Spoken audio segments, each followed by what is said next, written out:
Welcome to Cheater Confessions. Let's get started with today's story. Megan picked the restaurant. That alone told me something was wrong.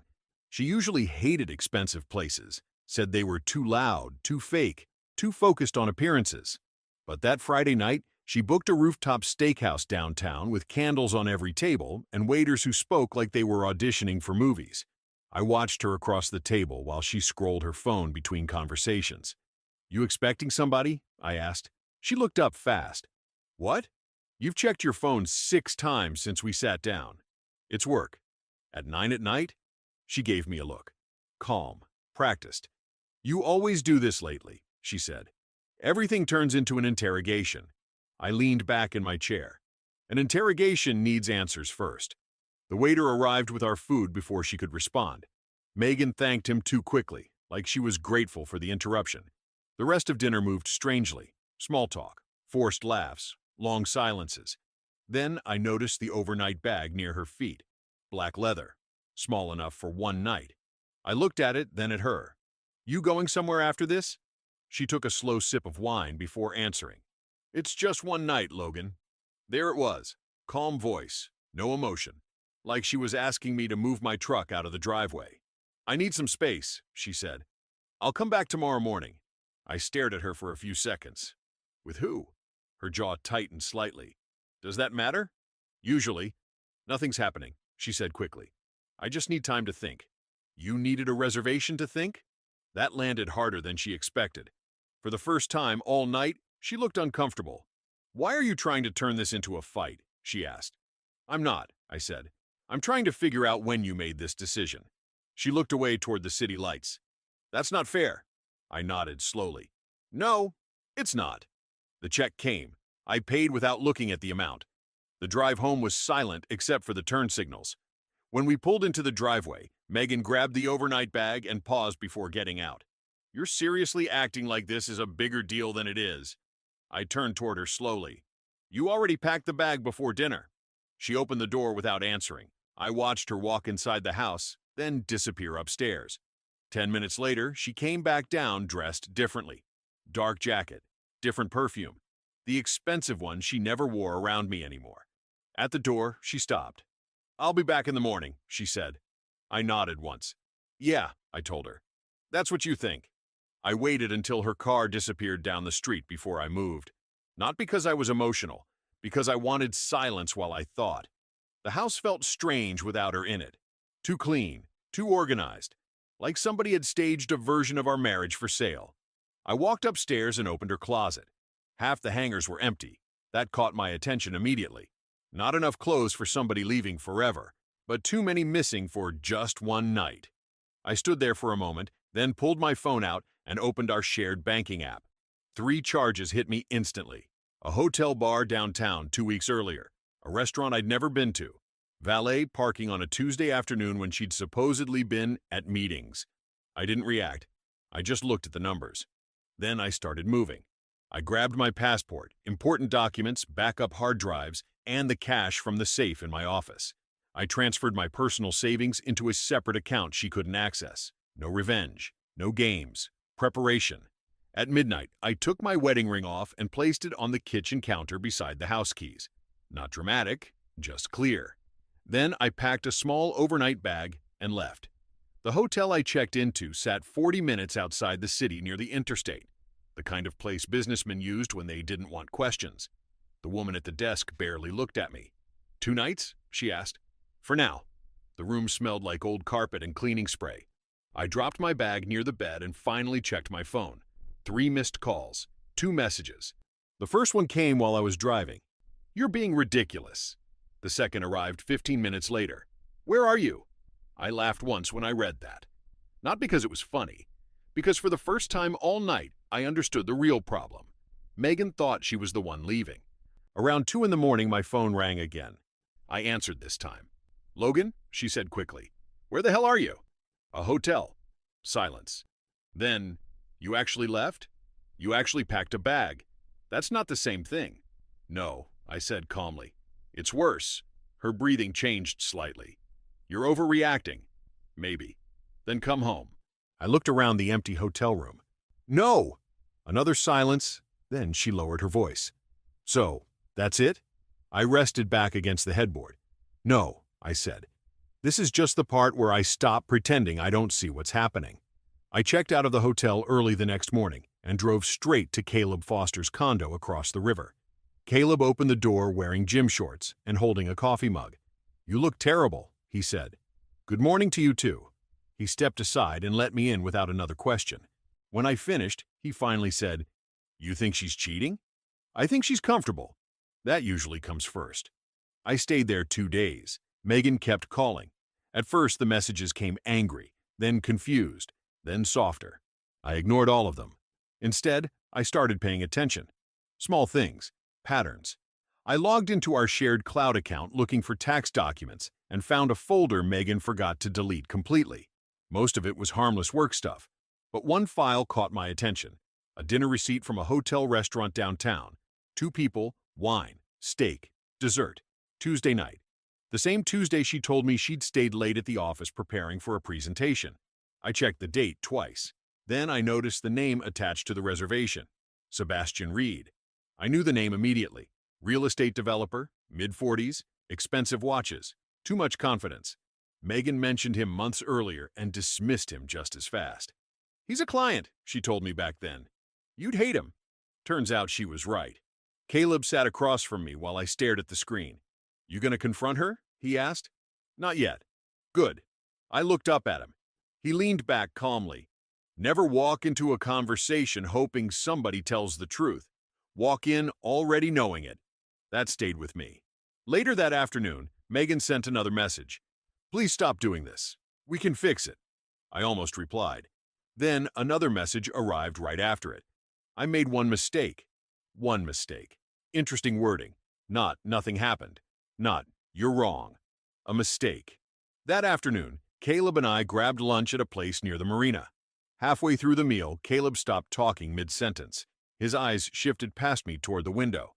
"Don't turn around too fast," he said quietly. I already knew. Across the street, Megan sat outside at a cafe, and Sebastian Reed was sitting directly across from her. She wasn't crying, wasn't arguing. She was laughing. Then he reached across the table and touched her hand. Megan didn't pull away. Caleb looked at me carefully. "You okay?" I kept watching through the glass. "Yeah," I said calmly. And strangely enough, I meant it. Megan called 12 times that night. I answered on the 13th. "Finally," she said sharply. "What are you doing?" "Working." "At 10 at night?"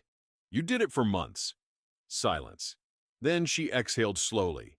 "Can we meet?" "Why?" "Because talking through phones like this is stupid." I thought about it for a second. "Tomorrow, 7 o'clock, at the bar near your office." She agreed immediately. The next evening I got there early and took a booth in the back corner. Quiet spot. Good view of the entrance. Megan walked in exactly at 7. She looked tired for the first time since this started. Hair tied back. No makeup except enough to hide the damage under her eyes. She slid into the booth across from me carefully. "You look good," she said. "I'm sleeping better." That irritated her. A waiter came over. I ordered whiskey. She ordered water. Interesting choice. Megan folded her hands together. "I don't even know where to start." "Start with Sebastian." Her eyes froze for half a second. Then came the recovery. "Logan." "No," I said calmly. "Don't waste both our time." She looked down at the table. It wasn't serious. I almost smiled at that. "That's your defense?" "I'm trying to explain. You disappeared for the night with another man. I didn't sleep with him. But you wanted to." That one hit. I saw it immediately in her face. Megan leaned closer. "You think this whole thing happened because of one dinner?" "No," I said. "I think the dinner happened because of everything before it." She rubbed her forehead slowly. "It got complicated." "No, it got comfortable." "What's that supposed to mean?" "It means you stopped thinking there'd be consequences." Her expression hardened slightly. "That's unfair." I laughed quietly this time. "You know what's unfair? Sitting across from your wife while she tells you she needs space with another guy waiting outside." Her eyes snapped toward me. "You don't know that."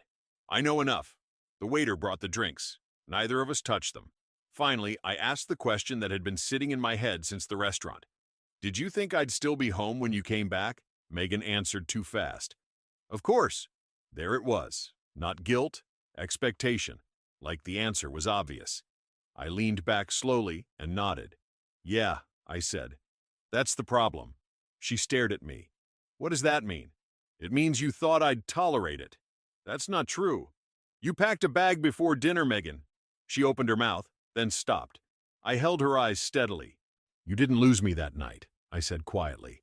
You lost me when you became sure I wouldn't leave. 3 days later, I filed for divorce. No warning, no speech, no dramatic social media posts, just paperwork. My lawyer, Stephen Carr, reviewed everything twice before sending it through. You're unusually calm about this, he said. I made the decision already. That helps. The papers reached Megan the next afternoon. She called immediately. I let it ring. Then again. And again. Finally, I answered while sitting in my truck outside the gym. You filed? She asked. You got the papers. So yes. You're seriously ending a marriage over this? I rested my arm on the steering wheel. No, I'm ending it over what led to it. That doesn't even make sense. It does to me. Her voice tightened. Nothing even happened between me and Sebastian. You keep saying that instead of saying his name shouldn't have existed in the first place. That shut her up for a second. Then she switched strategies. This isn't you, Logan. I almost laughed. No, I said calmly. This is exactly me. You just stopped paying attention. I hung up before she could answer. That weekend, I moved into a furnished apartment downtown. 1 bedroom, minimal furniture, quiet building, perfect. No wedding photos, no shared memories hanging on walls, no pretending. Meanwhile, things around Megan started slipping. Mutual friends stopped calling me with concern and started calling with information instead. One conversation stayed with me. Lauren Monroe, Megan's closest friend, called me late Sunday evening. I probably shouldn't be telling you this, she said carefully. Then don't. A pause. Then she sighed. Megan thought you'd cool off after a few days. Clearly. She said you were too steady to actually leave. I stared out my apartment window at the traffic below. Lauren kept talking quietly. She didn't think you'd walk away over disrespect. She thought you'd fight harder to keep the marriage. There it was again. Expectation. Permanence. Like loyalty meant tolerance. Did she say anything else? I asked. Another pause. She said you'd never risk losing her. I smiled slightly at that. She miscalculated. After the call ended, I sat alone in the apartment for a while. Not angry, not sad, just clear. That night, Megan sent another message. Long this time. Talking about history, memories, vacations, promises. I read the whole thing once, then deleted it. Because none of those things mattered if respect disappeared the second comfort showed up. Around midnight, my phone buzzed one more time. This time, the message was short. I didn't think you were capable of this. I looked at the screen for a few seconds before locking the phone. Neither did you, I thought. That's why this happened. 2 days later, I had just gotten out of the shower when somebody started pounding on my apartment door. Not knocking, pounding. I already knew who it was. Megan stood outside, soaked from the rain, hair stuck to her face, breathing hard like she'd run upstairs instead of taking the elevator. You ignored my calls, she said immediately. You showed up anyway. She pushed past me before I could answer and stopped in the middle of the apartment. Her eyes moved across the room slowly. Bare walls, minimal furniture, no signs of her anywhere. You really live like this now? She asked quietly. It's peaceful. That bothered her more than anger would have. Megan crossed her arms tightly. Lauren told me you're already seeing other places, bigger apartments. I am. So, that's it? You just erased 12 years? I shut the door calmly behind her. No, you tested 12 years against one night. That's not fair. I looked directly at her. You keep using that word like fairness is the issue. For a second, neither of us spoke. Then Megan's voice cracked slightly for the first time since this started. I made a mistake. You made choices. It didn't mean anything. You risked your marriage for something that meant nothing? That landed hard. She looked away immediately. I walked toward the kitchen counter and poured myself a glass of water. Behind me, Megan spoke more quietly. I honestly thought you'd fight for us. I turned around slowly. I did, for years. That's not what I mean. I know.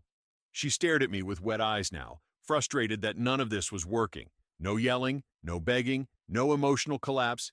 just distance. Finally, she asked the real question. When did you stop loving me?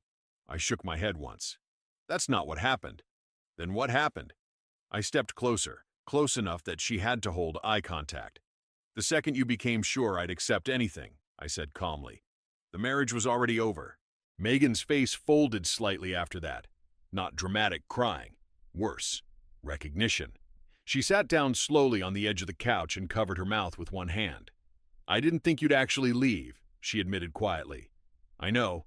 And now? I looked around the apartment once before answering.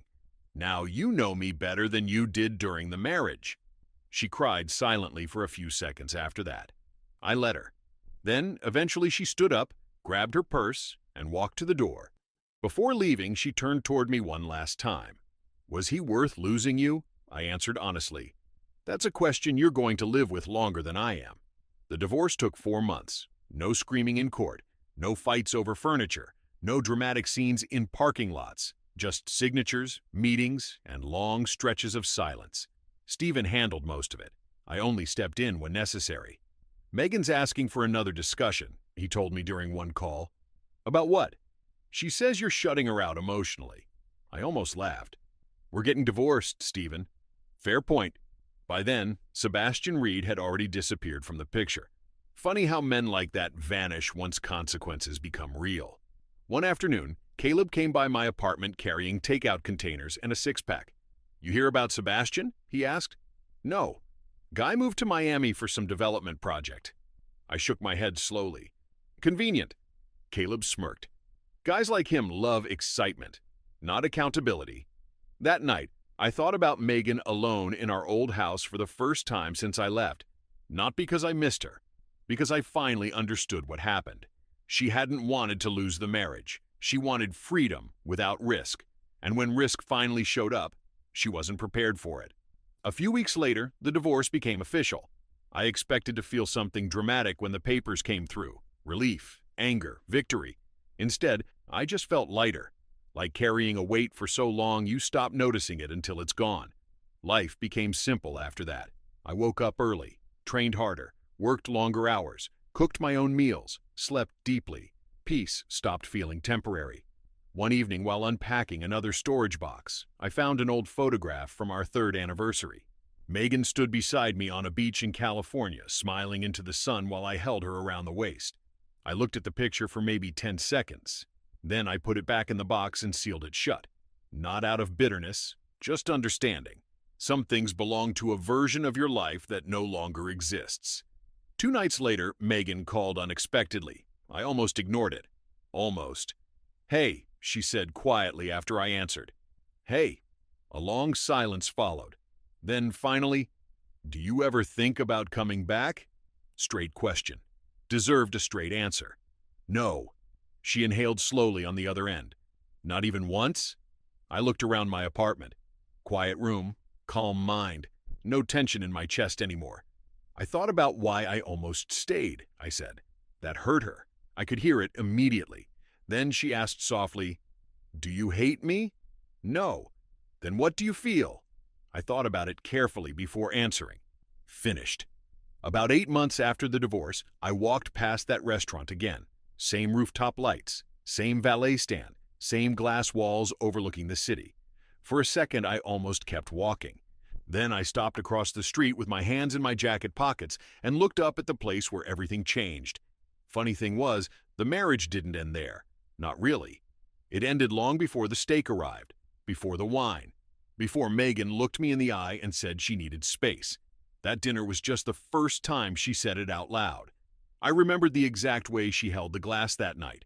Calm hands, controlled voice, like she'd already played the conversation through in her head. It's just one night.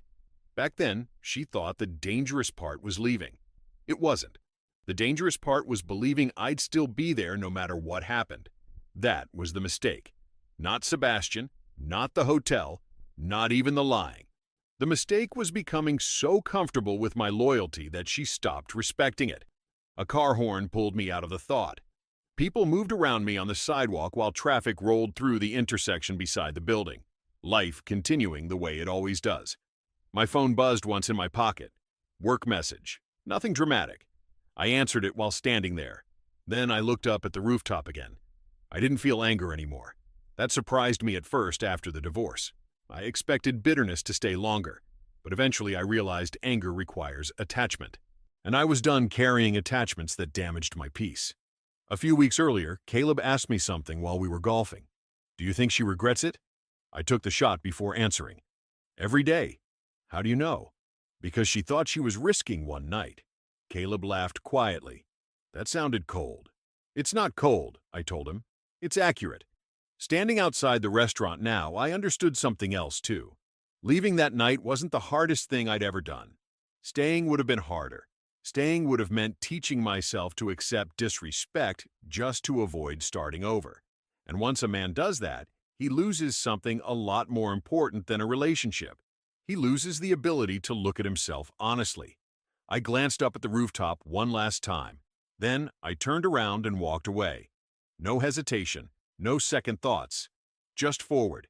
Because Megan asked for one night, and I gave her a life without me. Thank you for watching.